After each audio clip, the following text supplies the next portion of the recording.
কোনো কিছুতেই থামছে না ঘরমুখী ঢল। অটোরিকশা, প্রাইভেট কারে বা পায়ে হেঁটে যাত্রা চরমভাবে উপেক্ষিত স্বাস্থ্যবিধি।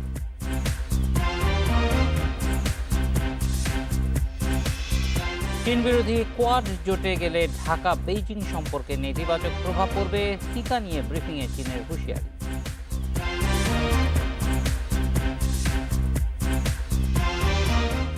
খালেদা জিয়ার চিকিৎসার চেয়ে রাজনীতিকেই বেশি গুরুত্ব দিচ্ছে বিএনপি, অভিযোগ আওয়ামী লীগ নেতাদের।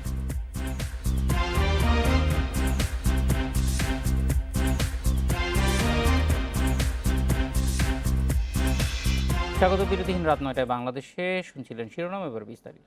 বিজিবি মোতায়েন, মহাসড়কে পুলিশি তল্লাশির পরও থেমে নেই ঘরমুখী মানুষের যাত্রা।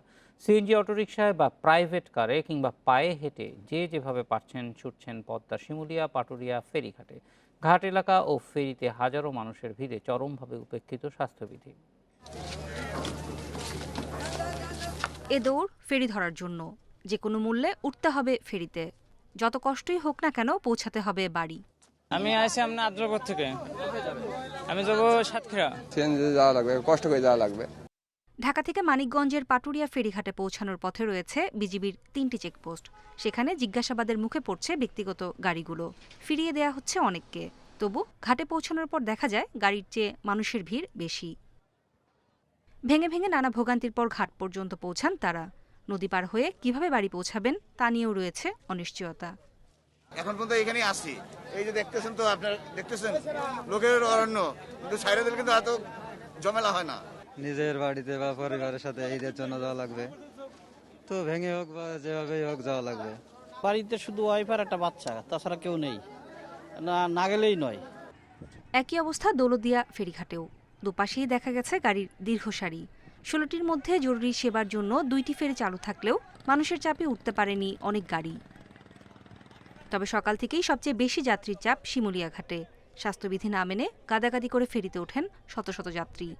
অফিস আদালত সবই ছুটে গেছে, এখন আমাদের থাকার মতো কোনো জায়গা নাই। ঠিক আছে, মানুষ আছে, কাজ নাই, বাসারা দিতে পারতেছে না, খাইতে পারতেছে না, কারণে তো সবাই যার স্থানে যাইতে দরকার আর কি। শিমুলিয়া ঘাট থেকে ফেরি ছাড়াও যাত্রী বহন করছে ট্রলার। এতে সরকারি নির্দেশ অমান্য করায় ১৩ জনকে জরিমানা করেছে ঘাট কর্তৃপক্ষ। নুরে জান্নাত, ইন্ডিপেন্ডেন্ট নিউজ। বাংলাবাজার শিমুলিয়া নৌরুটে যাত্রীর প্রচণ্ড চাপ থাকায় পার হতে পারছে না অ্যাম্বুলেন্স ও জরুরি যানবাহন। এই অবস্থায় অ্যাম্বুলেন্স ও জরুরি যানবাহন পারাপার নির্বিঘ্ন করতে ফেরির সংখ্যা বাড়ানোর সিদ্ধান্ত নিয়েছে বিআইডব্লিউটিসির চেয়ারম্যান জানিয়েছেন, লকডাউনের কারণে রোগীবাহী অ্যাম্বুলেন্স, লাশবাহী গাড়ি এবং জরুরি যানবাহন পারাপারের জন্য দিনের বেলায় 3টি ফেরি চলাচল আর রাতে প্রয়োজন অনুযায়ী ফেরি চলাচল করে। তবে ঈদে ঘরমুখী মানুষ এসব ফেরিতে উঠে পড়েছেন, ফলে অ্যাম্বুলেন্স এবং জরুরি গাড়ি পারাপার হতে পারছে না। এ কারণে প্রয়োজন অনুযায়ী ফেরি বাড়ানো হবে, যাতে অ্যাম্বুলেন্স এবং জরুরি গাড়ি পারাপার স্বাভাবিক থাকে।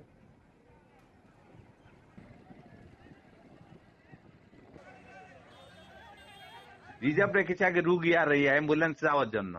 ওইখানে আমরা প্রয়োজন অনুসারে 2-1টা বাড়িয়ে দিব, যাতে মানুষের যে ভিড়টা এখন হামাগুড়ি যে পরে এইটা কমানো যায়। 5-6টা চলবে, কারণ এখন মানুষে আরো হচ্ছে তো, প্রান্তিক লোকজন যাচ্ছে।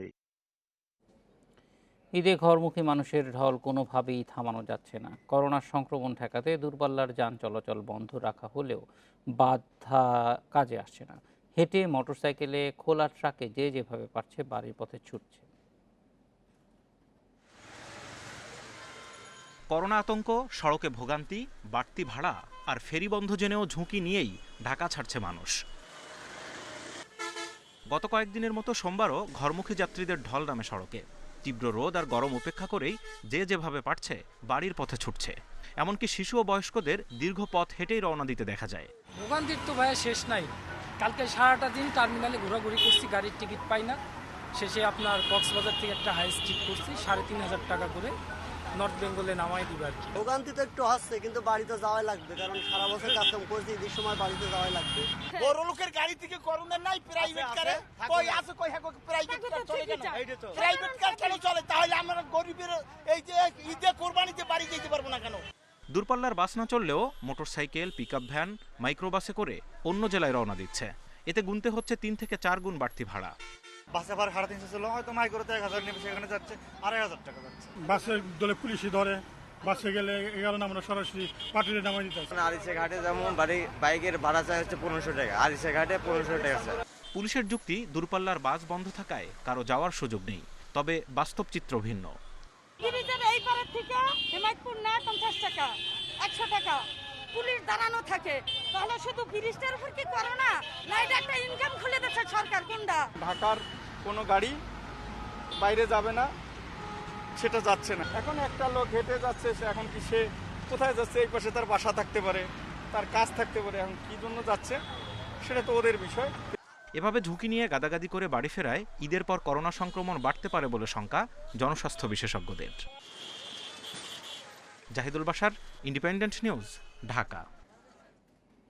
দূরপাল্লার বাস বন্ধ থাকলেও বিকল্প যানবাহনে জীবনের ঝুঁকি নিয়ে ছুটছেন ঘরমুখী মানুষ। যাত্রীর চাপ বেড়েছে মহাসড়কে।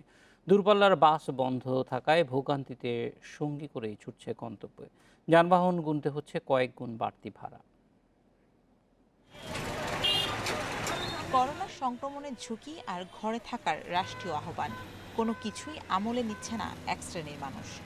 দূরপাল্লার গণপরিবহন বন্ধ থাকায় মৃত্যু ঝুঁকি মাথায় নিয়ে ঈদ করতে বাড়ি ফিরছেন তারা। করোনার সংক্রমণের ঝুঁকি বা যানবাহনের কয়েক গুণ ভাড়া, কোনো কিছুই আটকাতে পারছে না তাদের। সকাল থেকেই ঢাকা টাঙ্গাইল আর ঢাকা সিরাজগঞ্জ মহাসড়কে দূরপাল্লার বাস না থাকলেও চলছে বিকল্প যানবাহন। সে সময় বঙ্গবন্ধু সেতুর দুপারেই সৃষ্টি হয় যানবাহনের দীর্ঘ সারি। তো আমি 6 মাস যাবত আসছি, বাড়িতে কেউ নাই, মা একা, এই জন্য যেতে হচ্ছে। ভোর 4টে থেকে ওখানে বসে আছি, গাড়ি নাই, আবার ট্রাকে আসলাম এখানে। ঈদকে সামনে রেখে মানুষের ভিড় বেড়েছে সাভার ও গাজীপুরের বিভিন্ন সড়ক মহাসড়কে। গাড়ির অপেক্ষায় শত শত যাত্রীকে দাঁড়িয়ে থাকতে দেখা যায় ঢাকা, ময়মনসিংহ ও টাঙ্গাইলের মহাসড়কগুলোতে। এটা আমাদের সমস্যা, থাকা সমস্যা, খাওয়া দাওয়ার সমস্যা, চাকরি নাই, মানে বাড়িতে যাইতে হবে। ঢাকা চট্টগ্রাম মহাসড়কের নারায়ণগঞ্জ, কুমিল্লা আর ফেনীর বিভিন্ন অংশে চলছে মোটরসাইকেলের যাত্রা। একাধিক যাত্রী নিয়ে কয়েকশো কিলোমিটার পথ পাড়ি দিচ্ছেন মোটরসাইকেলের চালকরা। এতে বাড়ছে দুর্ঘটনার ঝুঁকি।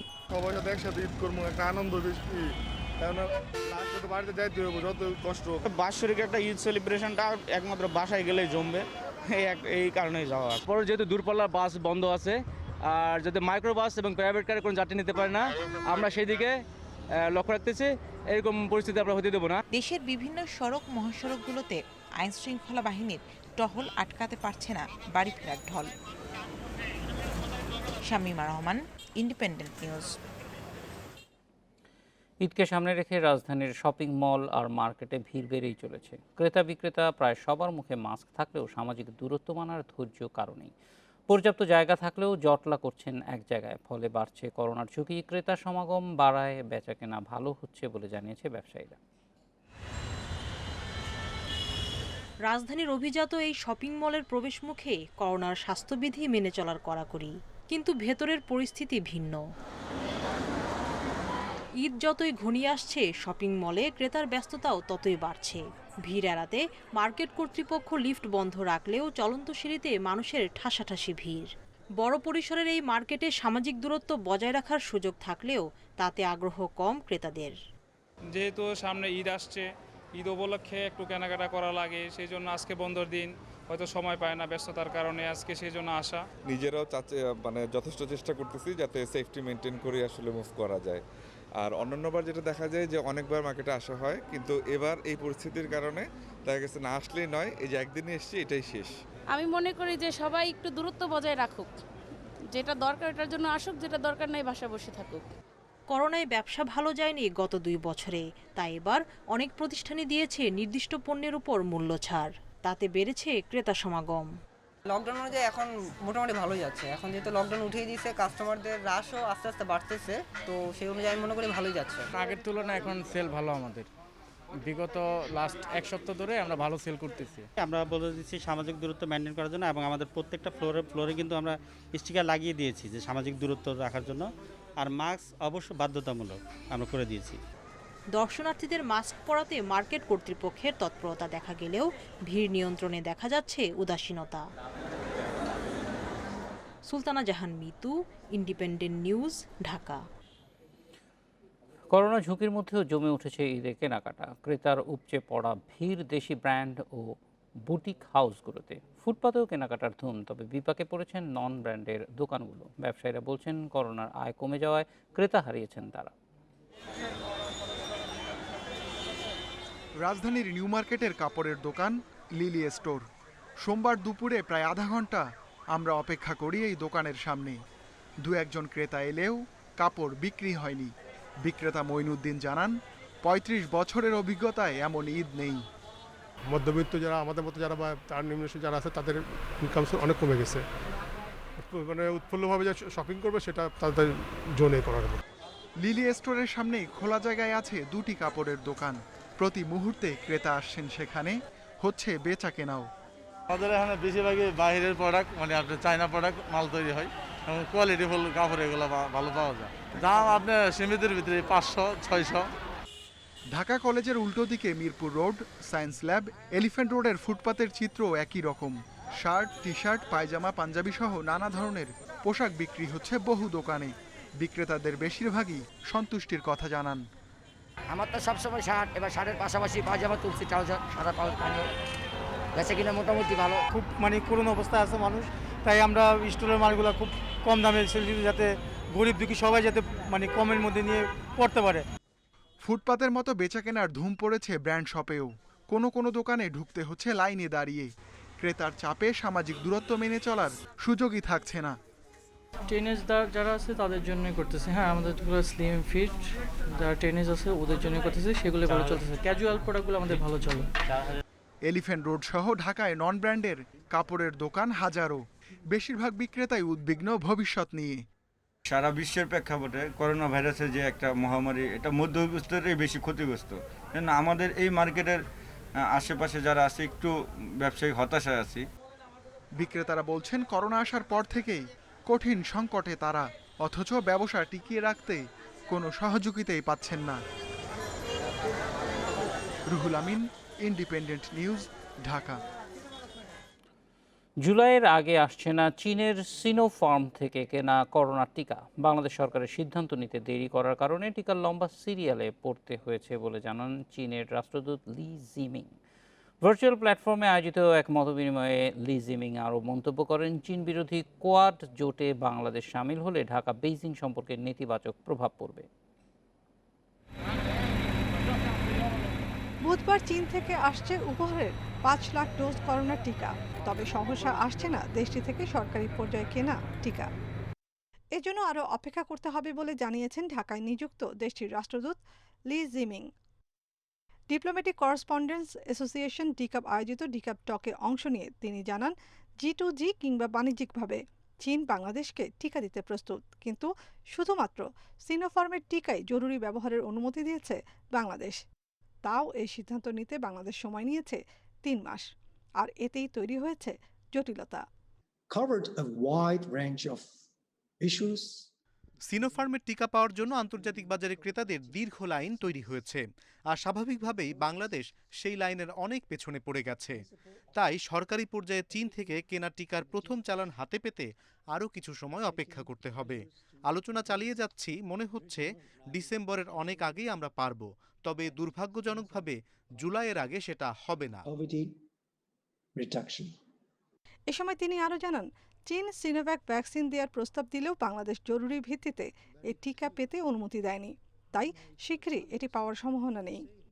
আরেক প্রশ্নের উত্তরে লি জিমিং বলেন, যুক্তরাষ্ট্র, ভারত, অস্ট্রেলিয়া ও জাপানের সমন্বয়ে গঠিত জোট কোয়াডে যোগ দিলে ঢাকা বেইজিং সম্পর্কের ক্ষতি হবে। তার দেশ মনে করে কোয়াড একটি চীন বিরোধী গ্রুপ। যুক্তরাষ্ট্রের নেতৃত্বে কোয়াড নিজেকে অর্থনৈতিক কাজে সম্পৃক্ত বলে দাবি করলেও এটি মূলত সামরিক জোট। যুক্তরাষ্ট্রের সঙ্গে সুর মিলিয়ে এখানে জাপানও চীনের বিরুদ্ধে বলছে। কোয়াডে অংশগ্রহণের বিষয়ে বাংলাদেশকে সতর্ক থাকতে হবে। বাংলাদেশ এতে যুক্ত হলে তা দ্বিপক্ষীয় সম্পর্ক নষ্ট করবে। তিস্তা প্রকল্পে ঋণ প্রস্তাব নিয়ে চীনের পরিকল্পনার কথা জানতে চাইলে দেশটির রাষ্ট্রদূত বলেন, এ নিয়ে আনুষ্ঠানিকভাবে দুপক্ষের মধ্যে এখনও কোনো আলোচনা হয়নি। রোহিঙ্গা প্রত্যাবাসন ইস্যুতে তিনি বলেন, মিয়ানমারে যেই অস্থিরতা চলছে তাতে এখন ধৈর্য ধরা ছাড়া বিকল্প নেই।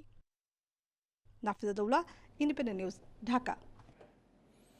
গত 24 ঘন্টায় করোনা শনাক্তের সংখ্যা বেড়েছে, তবে কমেছে মৃত্যু। নতুন করে আক্রান্ত হয়েছে আরও 1514 জন। একদিনে মৃত্যু হয়েছে আরও 38 জনের। এ নিয়ে করোনায় মোট প্রাণহানি 11,972 জনের। একদিনের ব্যবধানে বেড়েছে করোনা আক্রান্তের সংখ্যা। রোববার 24 ঘন্টায় করোনা শনাক্ত হয় 1386 জনের, আর সোমবার সে সংখ্যা 1514 জন। এ নিয়ে দেশে মোট আক্রান্ত 7,75,027 জন। গত 24 ঘন্টায় 38 জনের মৃত্যুর খবর দিয়েছে স্বাস্থ্য অধিদপ্তর। তার আগের দিন মারা গিয়েছিল 56 জন। দেশে এ পর্যন্ত প্রাণহানি 11,972 জনের। করোনা সংক্রমণ এড়াতে স্বাস্থ্যবিধির উপর জোর দিচ্ছেন বিশেষজ্ঞরা। আমরা 3টা ভেরিয়েন্ট অফ যে কনসার্ন, সেগুলো হচ্ছে একটা হলো সাউথ আফ্রিকান ভেরিয়েন্ট, একটা হলো ইউকে ভেরিয়েন্ট, আরেকটি হলো ব্রাজিলিয়ান ভেরিয়েন্ট। তো এখন এগুলো আসলে বিভিন্ন জনগোষ্ঠীতে বিভিন্ন ফল দেয়, কিন্তু আমাদেরকে ধরে নিতে হবে যে এটি ভেরিয়েন্ট অফ কনসার্নের মতো আমাদেরকে ব্যবস্থা নিতে হবে। অর্থাৎ ব্যবস্থা কিন্তু ভেরিয়েন্ট অফ ইন্টারেস্ট হোক আর কনসার্ন হোক, সবই কিন্তু স্বাস্থ্যবিধি কিন্তু একই। দেশে করোনা থেকে সুস্থ হয়েছেন আরও 2,115 জন। এ নিয়ে মোট সুস্থ 7,12,277 জন। Ilias Ahmed Khan, independent News, Dhaka. Corona সংক্রমণ আবারও বাড়ার আশঙ্কা করছেন বিশেষজ্ঞরা। বলছেন, একদিকে দেশে ঢুকেছে ভারতের ভ্যারিয়েন্ট, অন্যদিকে ঈদে বেসামাল ছুটছে মানুষ। 14 দিন পর পাওয়া যাবে এর কুফল। প্রত্যেকের নিজস্ব সচেতনতার কোনো বিকল্প নেই বলে মত তাদের। রোববার পর্যন্ত দেশে করোনা শনাক্ত হয়েছে 8.25 লাখ মানুষের। মৃত্যু হয়েছে 11,934 জনের। তবে কয়েকদিন ধরে সংক্রমণ ও মৃত্যু কিছুটা কমেছে। কিন্তু ঈদকে সামনে রেখে বেড়েছে জনসমাগম। আন্তজেলা বাস, লঞ্চ ও ট্রেন বন্ধ থাকলেও মানুষ বাড়ি যাচ্ছে গাদাগাদি করে। মার্কেটে উপচে পড়া ভিড়, এ নিয়ে উদ্বিগ্ন বিশেষজ্ঞরা। আমাদের পার্শ্ববর্তী দেশ ভারতেও যেটা হলো, তারা শুধু করোনাকে তাচ্ছিল্যই বলবো করেছে বা উপেক্ষা করেছে এবং সামাজিক দূরত্ব মানেনি। বিভিন্ন রকম বড় বড় ধর্মীয় এবং সামাজিক প্রোগ্রামে তারা অংশগ্রহণ করেছে, নির্বাচনে তারা ব্যাপকভাবে অংশগ্রহণ করেছে এবং তার ফলাফল তারা হাতে নাতে পেয়েছে। এবং একই ঘটনা আমাদের দেশে যে হবে না এটা কিন্তু বলা যাচ্ছে না। ঈদের সময় সামাজিক মেলামেশা এবং যাতায়াত, শপিং এসব বাড়িয়ে দিয়ে যেভাবে আক্রান্ত হবেন, তার ইফেক্ট কিন্তু 2 সপ্তাহ পরে গিয়ে আপনারা বুঝতে পারবেন।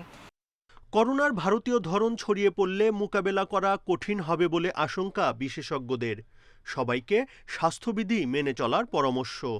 ইন্ডিয়া এবং নেপালে যে অবস্থা হয়েছে, আমি তো যদি আমরা এইগুলো প্রিকশনগুলো না নেই, তাহলে ভয়াবহতা আমি তো ধরেই নিব যে এরকম হতেই পারে। সুতরাং আমাকে যেটা আমার সামনে যে এক্সাম্পল আছে, আমাকে সেটা ধরেই আমাদের সেফটি মেজারগুলো নিতে হবে। আমি তো ওয়েট অ্যান্ড সি করবো না, যে ওয়েট করে দেখি আমাদের কি হয়। তার কি কোনো অবকাশ আছে? ঈদে বাড়ি যাওয়ার ক্ষেত্রেও অনুরোধ করব, এবার ঈদে বাড়ি না গিয়ে যার যার জায়গায় অবস্থান করুন। আপনি এই সংক্রমণ আপনার একার হলে পরিবারের সবার হওয়ার সম্ভাবনা 400 গুণ কিন্তু এই নতুন ভেরিয়েন্ট যেটা এসেছে ভারতের, 1 জন থেকে 400 জন আক্রান্ত হতে পারে। সুতরাং সতর্ক থাকুন। করোনা সংক্রমণ যাতে ছড়িয়ে না পড়ে সেজন্য কার্যকর লকডাউনের মেয়াদ আরও বাড়ানোর পরামর্শ দিয়েছেন বিশেষজ্ঞরা। Buddhadeb Kundu, independent News, Dhaka. গাজীপুরে পোশাক শ্রমিকদের সঙ্গে পুলিশের সংঘর্ষে অন্তত 20 জন আহত হয়েছে। ঈদের ছুটি বাড়ানোর দাবিতে আন্দোলনরত শ্রমিকদের ওপর পুলিশের টিয়ারশেল ও রাবার বুলেট আহত অন্তত 12 জন ঢাকা মেডিকেলে ভর্তি হয়েছে। আন্দোলনের মুখে মালিকপক্ষ দাবি মেনে নিলে পরিস্থিতি শান্ত হয়। গাজীপুরে পোশাক শ্রমিকদের সাথে পুলিশের সংঘর্ষ। ঘণ্টাব্যাপী চলে ধাওয়া পাল্টা ধাওয়া, ইটপাটকেল নিক্ষেপ। একই সাথে চলে পুলিশের টিয়ারশেল ও রাবার বুলেট নিক্ষেপ। সংঘর্ষের সূত্রপাত ঈদের ছুটি নিয়ে। একটি পোশাক কারখানায় 6 দিনের ছুটি ঘোষণার বিপরীতে শ্রমিকদের দাবি 10 দিন।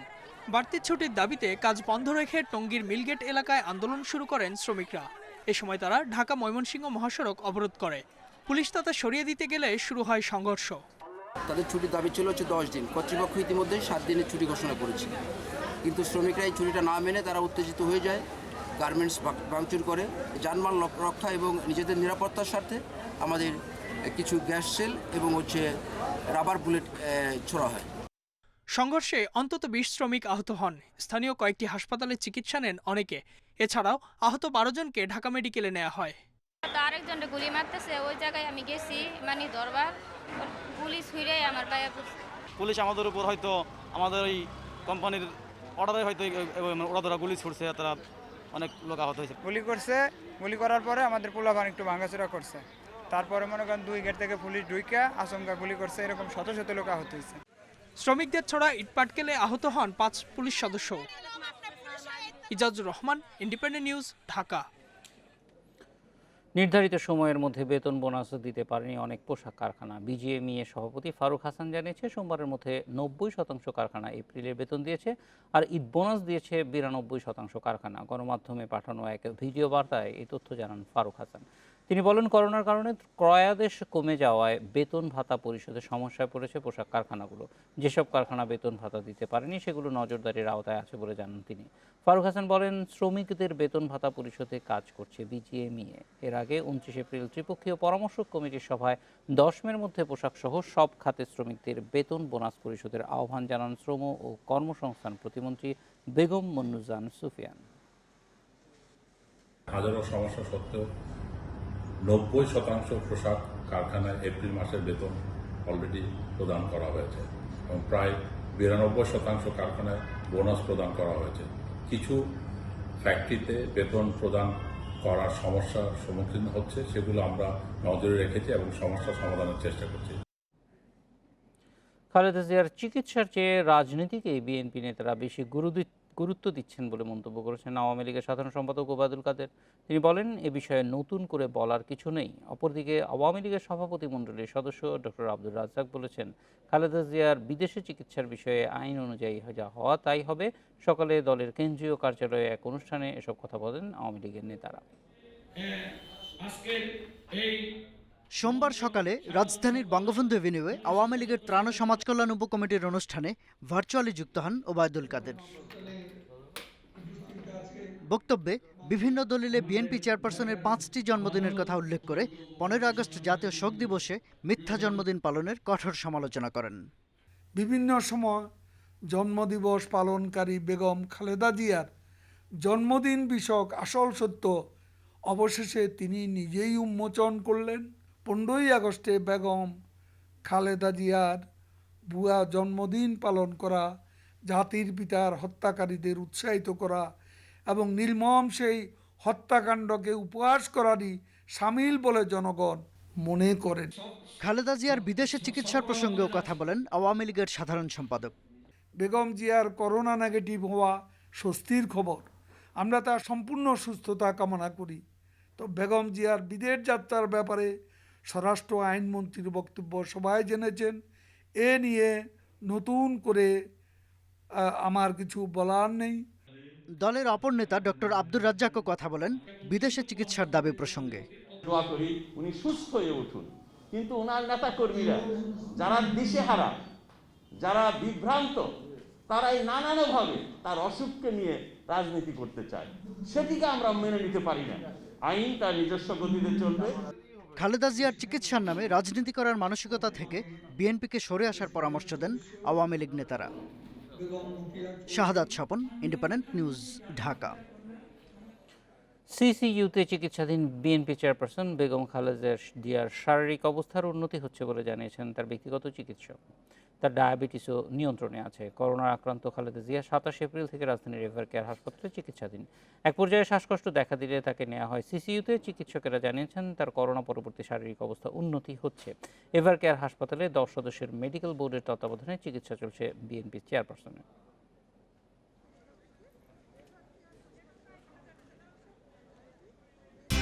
ধারাবাহিকতার অভাব বারবার সমালোচনায় ফেলেছে লিটন দাসকে। প্রতিভা নিয়ে প্রশ্ন নেই, কিন্তু মাঠে তার সামর্থ্যের পুরোটাই এখনও পায়নি বাংলাদেশ। তবে লিটনের বিশ্বাস দ্রুত কেটে যাবে বাজের সময়। ঈদের আগে শেষ দলীয় অনুশীলন সেরেছে বাংলাদেশ দল। বয়সটা 36, ক্যারিয়ারের পথে বাধা হতে শুরু করেছে ইনজুরি আর ফিটনেস। সাদা পোশাকের অধ্যায়ে সমাপ্তির সুর বেজে গেছে। তবে ওয়ানডেতে টিকে থাকার রেসে লড়াই করে যাচ্ছেন পঞ্চপাণ্ডবের অন্যতম মাহমুদুল্লাহ রিয়াদ। সবশেষ 4 ম্যাচে 250 পাওয়া অলরাউন্ডার প্রস্তুত লঙ্কা চ্যালেঞ্জের জন্য। মাহমুদুল্লাহর কাছ থেকে অনেক কিছুই শেখার আছে লিটনের। টেকনিকে দেশসেরা তকমা আছে সাথে, তবে ধারাবাহিকতার বড্ড অভাব। জিম্বাবুয়ের বিপক্ষে দেশের হয়ে সর্বোচ্চ ইনিংস খেলার পর 6 ম্যাচে 30-এর উপর রান করতে পারেননি। আমি যদি 10 ওভার সাকসেস হই দেন আমার কাছে মনে হয় 15-এর পর 40 পর্যন্ত আমার জন্য খুব ইজি একটা অপশন হবে। আর আমি জানি আমার ক্যাপেবল কতখানি আছে, তো এটা নিয়ে কাজ করছি। আর লাস্ট 2 দিন ধরে আমি একটা যেটা চিন্তা করলাম যে লং হিট কিভাবে করা যায়, তো এটা নিয়ে কিছু কাজ করলাম রায়ান কুকের সাথে। এই আর কি, মানে নতুন কোনো কিছু ইমপ্রুভ করার চেষ্টা করতেছি। নিউজিল্যান্ড সফরে বাজে কিপিংয়ে চাপে আছেন মুশফিক। উইকেট কিপিংয়ে একটা সময় পুরোপুরি দায়িত্ব নিতে হবে, তবে এখনই এই বিষয় নিয়ে ভাবছেন না, ফিল্ডিংয়ে মনোযোগ দিচ্ছেন। তামিম, সৈকত, তাসকিনরা বিশ্রামে কাটালেও ঈদের আগে শেষ অনুশীলনে ছিলেন 8 ক্রিকেটার। আমি ট্রাই করি যখনই প্র্যাকটিস করি আমি বলের কাছে কুইক যাওয়ার জন্য। আমি জানি আমার হাত মোটামুটি ভালো, যেহেতু কিপিং করি ওই হিসাবে আমার হাতটা একটু ভালো আছে, তো আমি রেগুলার প্র্যাকটিসও করি ক্যাচিং এর। But in the main time আমি যখনই কোথাও ফিল্ডিং করি বা কোনো কিছু করি একটা জিনিসই চিন্তা করি যে আমি বলের কাছে কুইক যাবো, তাহলে আমার কাছে ম্যাচে যা ইজি হয়। 1 সপ্তাহ ঈদের ছুটি কাটাবেন ক্রিকেটাররা। ঢাকায় থাকারা চাইলে ব্যক্তিগত অনুশীলন চালিয়ে যেতে পারবেন। 18 মে আবারও শুরু হবে টাইগারদের প্রস্তুতি। কোয়ারেন্টিন শেষ করে যেখানে যোগ দেবেন সাকিব, মুস্তাফিজ। Mazharul Islam, independent news. বাংলাদেশগামী বিমানে ওঠার আগেই লঙ্কান স্কোয়াডে কোভিডের হানা। করোনা পজিটিভ হয়েছেন 2 ক্রিকেটার ধনঞ্জয় লক্ষণ ও ঈশান জয়ারত্নে। দুজনকে আপাতত রাখা হয়েছে আইসোলেশনে। লঙ্কান নির্বাচকেরা এবার আস্থা রাখছেন তরুণদের সামর্থ্যে। 3 ম্যাচের ওডিআই সিরিজ খেলতে 16 মে বাংলাদেশে আসবে শ্রীলঙ্কা ক্রিকেট দল। 23 মে হবে সিরিজের প্রথম ওয়ানডে। নিউ নর্মালে পাল্টে গেছে যেন ক্রিকেটের সংজ্ঞা। মাঠের লড়াই প্রসঙ্গ আসছে পরে, তার আগে জিততে হবে কোভিডের বিরুদ্ধে লড়াই। চ্যালেঞ্জটা সহজ নয়। সদ্য স্থগিত হয়ে যাওয়া আইপিএল যার বড় প্রমাণ। কোভিডের বিরুদ্ধে ক্রিকেটের লড়াইটা অব্যাহত থাকছে বাংলাদেশ শ্রীলঙ্কা 3 ম্যাচের ওডিআই সিরিজে। করোনা পজিটিভ হয়েছেন প্রাথমিক দলে থাকা 2 লঙ্কান ক্রিকেটার ধনঞ্জয় লক্ষণ ও ঈশান জয়ারত্নে। ইতিমধ্যে এই 2 অলরাউন্ডার চলে গেছেন আইসোলেশনে। লঙ্কান গণমাধ্যমের খবর অনুযায়ী এর আগে করোনা পজিটিভ হয়েছিলেন প্রাথমিক দলে থাকা পেসার শিরান ফার্নান্দো। বাংলাদেশ সফরের বাকি আছে 1 সপ্তাহের বেশি কিছু সময়। এর মাঝে কি সুস্থ হয়ে আবার দলে ফিরবেন ধনঞ্জয়া ও ঈশান? সম্ভাবনা খুব কম। লঙ্কান প্রিমিয়ার লিগে দারুণ পারফরম্যান্স করেছিলেন এই 2 ক্রিকেটার। দুজনের অনুপস্থিতিতে যে মনোবল হারাবেন নির্বাচকেরা, ব্যাপারটা তা নয়। পাইপলাইনে ছড়াছড়ি প্রতিভার, যেখান থেকে বিকল্প খুঁজে নেওয়া সময়ের ব্যাপার। ইতিমধ্যে বেছে নেওয়া হয়েছে যেই 18 সদস্যের দল, তাতে এই তরুণদেরই আধিপত্য। ফিটনেস পরীক্ষা উত্তীর্ণ হতে না পারায় ছেটে ফেলা হয়েছে পরীক্ষিত আবিষ্কার ফার্নান্দোকে। সম্ভাব্য অধিনায়ক হিসেবে এসেছে কুশল পেরেরার নাম, তার ডেপুটি কুশল মেন্ডেস। পরীক্ষিত অভিজ্ঞতার অনেককে পাওয়া যাচ্ছে না, তারপরও আত্মবিশ্বাসের বার্তা আসছে লঙ্কান শিবির থেকে। বড়দের অনুপস্থিতিতে দায়িত্ব নিতে প্রস্তুত লঙ্কান ক্রিকেটের পরবর্তী প্রজন্ম। সবশেষ টেস্ট সিরিজে প্রমাণ করে দিয়েছেন জয়া বিক্রমা, রমেশরা। বিপরীতে দায়িত্ব নিতে আর কত সময় নেবেন বাংলাদেশের লিটন সৌম্যরা, সেটাই এখন দেখার অপেক্ষা। জহিরুল ইসলাম, ইন্ডিপেন্ডেন্ট নিউজ। শাহিন শাহ আফ্রিদি ও নোমান আলীর দারুণ বোলিংয়ে জিম্বাবুয়ের বিপক্ষে দ্বিতীয় টেস্টেও সহজ জয় পাকিস্তানের। হারারে টেস্টে ইনিংসে ও 147 রানে জয় দিয়ে 2-0 সিরিজ জিতল বাবর আজমের দল। চতুর্থ দিনে শুধু জয়ের আনুষ্ঠানিকতাই বাকি ছিল। 9 উইকেটে 220 রান নিয়ে শুরু করার পর জিম্বাবুয়ে ইনিংস এদিন টিকেছে মাত্র 5 ওভার। 231 রানে অল আউট হয় স্বাগতিকেরা। 5টি করে উইকেট নেন আফ্রিদি ও নোমান আলী। এর আগে প্রথম ইনিংসে 132 রানে অল আউট হয়ে ফলো অনে পড়ে জিম্বাবুয়ে। 27 রানে 5 উইকেট শিকার করেন হাসান আলী। নিজেদের টেস্ট ইতিহাসে এই প্রথম এক ম্যাচে 3 পাকিস্তানি বোলার 5 উইকেট শিকারের কীর্তি করলেন। এর আগে আবিদ আলীর ডাবল সেঞ্চুরি ও আজহার আলীর সেঞ্চুরিতে 8 উইকেটে 510 রান তুলে প্রথম ইনিংস ঘোষণা করে পাকিস্তান।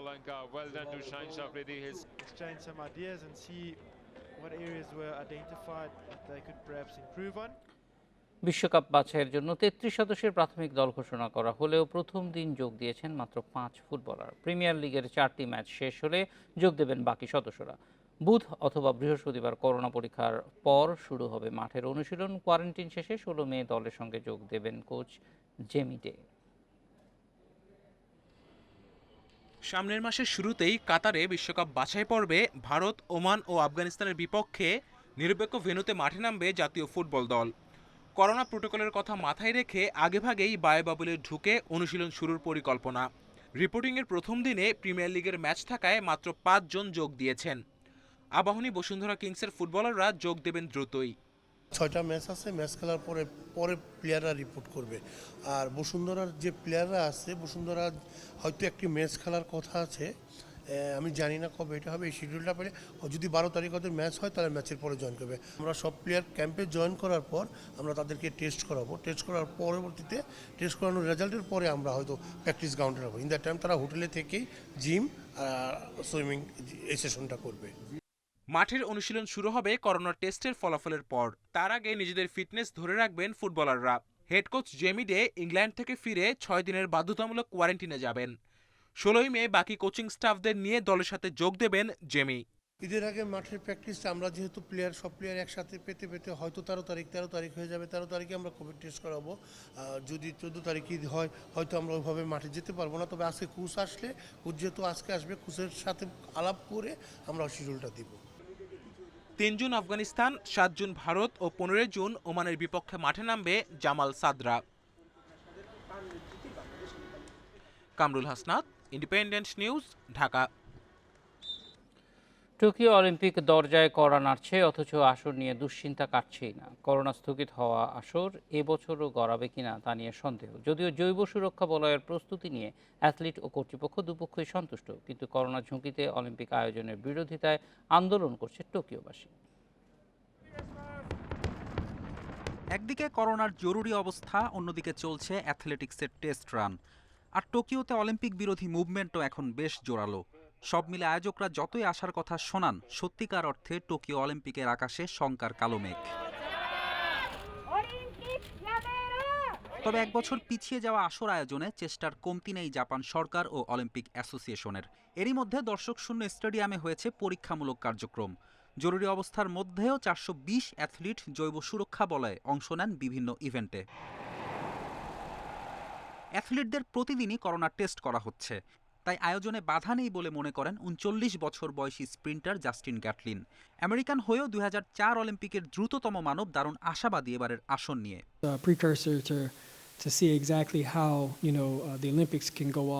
প্রতিযোগিতাটি আসলে কিভাবে চলতে পারে তা বোঝার জন্যই পরীক্ষামূলক আয়োজনের প্রয়োজন ছিল। সুরক্ষা বলয়ের কারণে প্রত্যেক অ্যাথলেটই নিরাপদে থাকতে পারবে, এমনকি বিদেশি অ্যাথলেটরা জাপানের নাগরিকদের কোনোভাবেই ঝুঁকির মধ্যে ফেলবে না। ওয়ার্ল্ড অ্যাথলেটিক্স সভাপতি সেবাস্তিয়ান কোয়ে জানিয়েছেন তাদের প্রস্তুতির কথা। এবারের আসরকে সফল করতে সর্বোচ্চ প্রস্তুতি নিয়েছি। করোনা ভাইরাস প্রতিরোধে যথাযথ ব্যবস্থা নেওয়া হয়েছে। অলিম্পিক ইতিহাসে এই আয়োজন স্মরণীয় হয়ে থাকবে। আমরা চ্যালেঞ্জটা নিচ্ছি।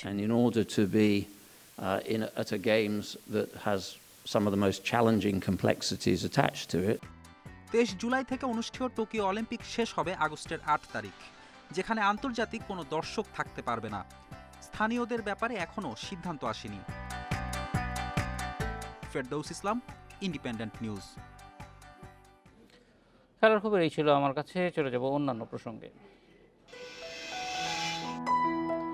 কারাভোগের পাশাপাশি সৎ পথে অর্থ উপার্জন, প্রশিক্ষণ নিয়ে নানা পণ্য উৎপাদনে এমন কাজ করছেন অসংখ্য কারাবন্দী। উৎপাদিত পণ্যের অর্ধেক লাভ পাচ্ছেন কয়েদি, আর অর্ধেক কারাগার। কারাগারে থেকেও বন্দীরা টাকা পাঠাচ্ছেন পরিবারকে।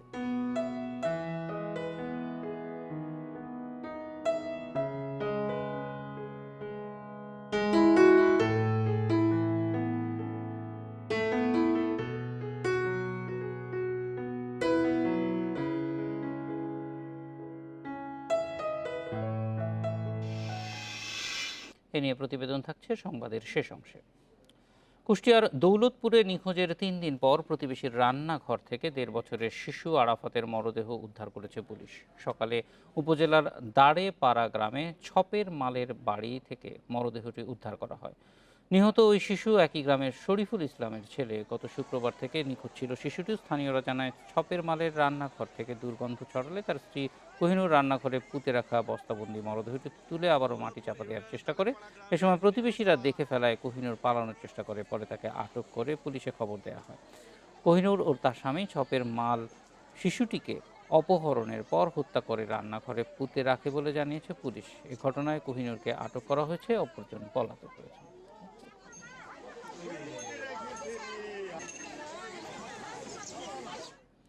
চট্টগ্রামের বাঁশখালীতে ট্রাক চাপায় সিএনজি অটোরিকশার ৩ যাত্রী নিহত হয়েছে। আহত হয়েছেন আরও 2 যাত্রী। দুপুরে উপজেলার দমদমার দিঘির পাড় এলাকায় এই দুর্ঘটনা ঘটে। পুলিশ জানায়, অটোরিকশাটি চট্টগ্রাম শহর থেকে বাঁশখালীর দিকে যাচ্ছিল। সে সময় বিপরীত দিক থেকে আসা একটি ট্রাকের সঙ্গে সংঘর্ষ হয়। এ সময় ঘটনাস্থলেই নারী ও শিশুসহ 3 যাত্রী নিহত হন। আহত 2 জনকে উদ্ধার করে চট্টগ্রাম মেডিকেলে ভর্তি করা হয়েছে। ঘটনার পর সড়ক অবরোধ করে বিক্ষোভ করে এলাকাবাসী।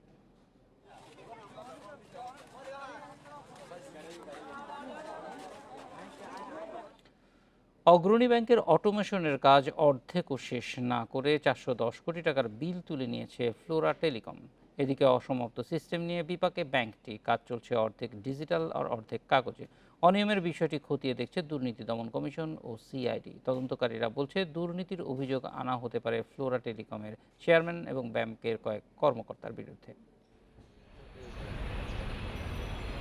প্রযুক্তির ব্যবহারে ব্যাংকিং সেবা আধুনিকায়নের উদ্যোগ নিয়েছিল অগ্রণী ব্যাংক। মোট 499 কোটি টাকার অটোমেশনের কাজ পায় ফ্লোরা টেলিকম লিমিটেড। চুক্তি হয় সুইজারল্যান্ডের টেমোনাস কোম্পানির কোর ব্যাংকিং সফটওয়্যার বা সিবিএস স্থাপন করার। তবে 2018-তে শুরু হয়ে এখন পর্যন্ত মাত্র 47% কাজ শেষ হলেও 410 কোটি টাকার বিল তুলে নিয়েছে ফ্লোরা। এদিকে অসমাপ্ত সফটওয়্যার সেটআপ নিয়ে বেকায়দায় অগ্রণী ব্যাংক। অর্ধেক কাজ ডিজিটাল পদ্ধতিতে চললেও বাকিটা হচ্ছে কাগজে কলমে। এ বিষয়ে ব্যাংকটির ব্যবস্থাপনা পরিচালকের সাথে একাধিকবার যোগাযোগ করার চেষ্টা করা হলেও কোনো মন্তব্য পাওয়া যায়নি।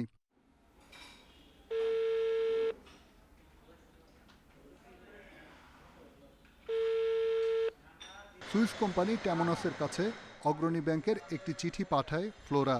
তবে ব্যাংক কর্তৃপক্ষ বলছে, চিঠিটি তারা দেয়নি। এসব অনিয়ম ও জালিয়াতির অভিযোগে ফ্লোরা টেলিকমের বিরুদ্ধে মামলা হতে পারে বলছে সিআইডি। অত সময় নেবে, অত একটা কাজ এখন পড়ালেখা বাসায় বসে অফিস করতেছে, এই কারণে দেরি হতে পারে। বিষয়টা কিন্তু দেরি হোক, সময় নেই, কিন্তু বিষয়টা মামলা হওয়ার মতো। মাত্র 47 ভাগ কাজ করে 82 ভাগ বিল কিভাবে ফ্লোরা টেলিকমকে দেয়া হয়েছে তা অনুসন্ধান করছে দুদক। দুর্নীতির সাথে ব্যাংক কর্মকর্তাদের সম্পৃক্ততাও খতিয়ে দেখা হচ্ছে।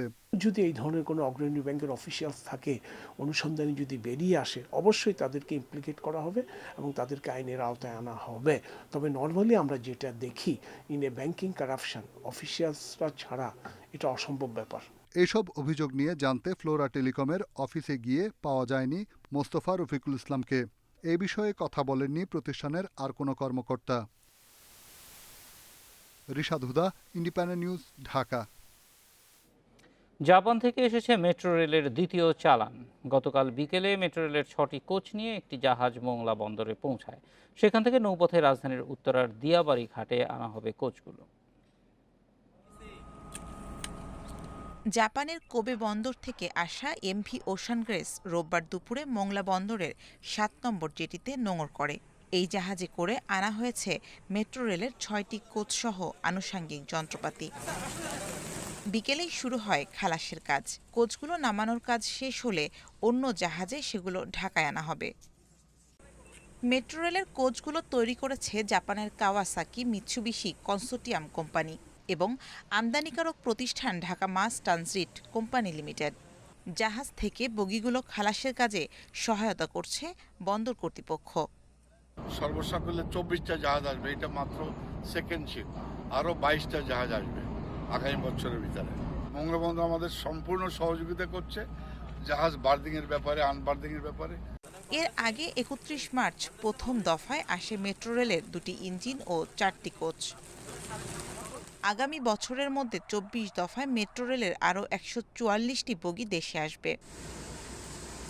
Independent news desk. ঈদের আগে স্বর্ণের দাম ভরিতে 2,333 টাকা বাড়িয়েছে বাংলাদেশ জুয়েলার্স সমিতি। সোমবার দুপুর থেকে স্বর্ণের নতুন দাম কার্যকর করা হয়েছে বলে জানিয়েছে সংগঠনটি। এতে 22 ক্যারেট স্বর্ণের দাম ভরিতে বেড়ে দাঁড়িয়েছে 71,442 টাকা। এছাড়া 21 ক্যারেট 68,293 টাকা, 18 ক্যারেট 59,545 টাকা এবং সনাতন পদ্ধতির স্বর্ণের দাম দাঁড়িয়েছে 49,222 টাকা। তবে স্বর্ণের দাম বাড়লেও রূপার দাম অপরিবর্তিত রয়েছে। করোনার কারণে বিশ্ববাজারে স্বর্ণের দাম বৃদ্ধি ও আন্তর্জাতিক ফ্লাইট বন্ধ থাকায় চাহিদার বিপরীতে স্বর্ণ আমদানি করা যাচ্ছে না বলে জানিয়েছে বাজুস।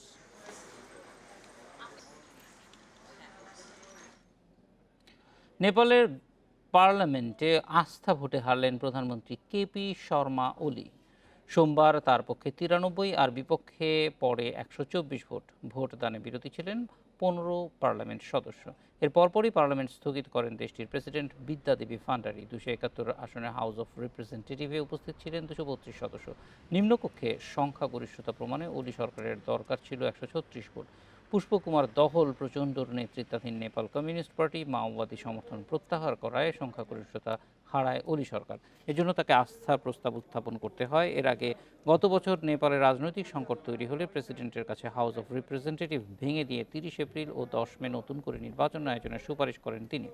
2015 সেপ্টেম্বরের নতুন সংবিধান কার্যকর হওয়ার পর এই প্রথম কোনো সরকার আস্থা ভোটের মুখোমুখি হলো।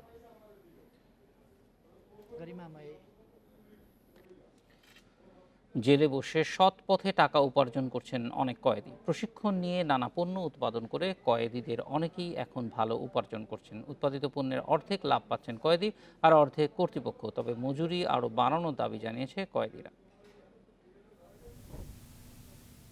জেলখানার সম্বল ঘটিবাটি কম্বল, কালের পরিক্রমায় চিরায়ত এ সংলাপের পরিবর্তন এখন সময়ের দাবি। কয়েদিরা এখন নিজের ঘাম ঝরিয়ে জেলে বসেও সৎ পথে ভালো উপার্জন করছেন। জেলখানার ক্যান্টিনগুলোতে বিক্রির জন্য মিষ্টি টোস্ট বানাতে ব্যস্ত একদল কয়েদি। বাইরের জীবনে এক একজন এক এক পেশায় থাকলেও এখানে হয়ে উঠেছেন রীতিমতো বেকারির কারিগর। কারাবাসের জীবনকে ভুলে থাকতে কাজই এখন তাদের অবলম্বন, করছেন বাড়তি উপার্জনও। কাজ করতেছি, এটা মিষ্টি টোস্ট, এটা ওভেনের ভিতরে দিব, ভাজা হবে, তারপর আমরা চিনি তেল মাখবো। আবার কোনো কঠিন না, কিন্তু এদিকে একটু খেয়াল রাখার জন্য বেশি খেয়াল রাখুন লাগে। আর দ্বিতীয় কথা হলো এদিকে গরম, তো গরমের সময় একটু ভালো লাগে, শীতে কষ্ট হয়, আর শীতের টাইম একটু আর কি ভালো লাগে। অন্য একটি দল ব্যস্ত খাতাপত্র নিয়ে। দেশের সব কারাগারে ব্যবহৃত প্রয়োজনীয় সব খাতাপত্র তৈরি হচ্ছে কাশিমপুর কারাগারের এই প্রিন্টিং প্রেসে। লাভ হলো এখানে কাজ জানা থাকলে কোনো একটা উপকারে লাগে। যদি বাহির জীবনে যায়, যদি কোনো ধরনের একটা সুবিধা আসে, আমরা করতে পারলাম। লভ্যাংশ আমরা মোটামুটি দিচ্ছি, আগে তো দিত না। মোটামুটি আমরা এর আগেও মোটামুটি 1,000-1,200 টাকা করে দিছে। তারপরে যে করোনা আসার পরে এখন লভ্যাংশ একটু কমে গেছে, তো এই জন্য 400-500 এরকম পাই। এখানেই শেষ নয়, কয়েদিরা যে পোশাক পরে তাও তৈরি করে কারাবন্দিরাই। স্বয়ংক্রিয় পাললুমে দিনভর কিছু কয়েদি এগুলো তৈরি করছেন, যা তাদের আনন্দ দিচ্ছে, দুঃখ ভোলাতেও সহায়তা করছে। কাজ কাম না করলে মনটা বেশি একটা ভালো থাকে না, বিরক্ত লাগে, সময় কাটতে চায় না। যার কারণে কাজ কাম করলে বিরক্ততা থেকে ভালো থাকে, মনটাও ভালো থাকে। এরকম 38 ধরনের প্রশিক্ষণ দিয়ে উৎপাদন কাজে যুক্ত করা হচ্ছে কয়েদিদের।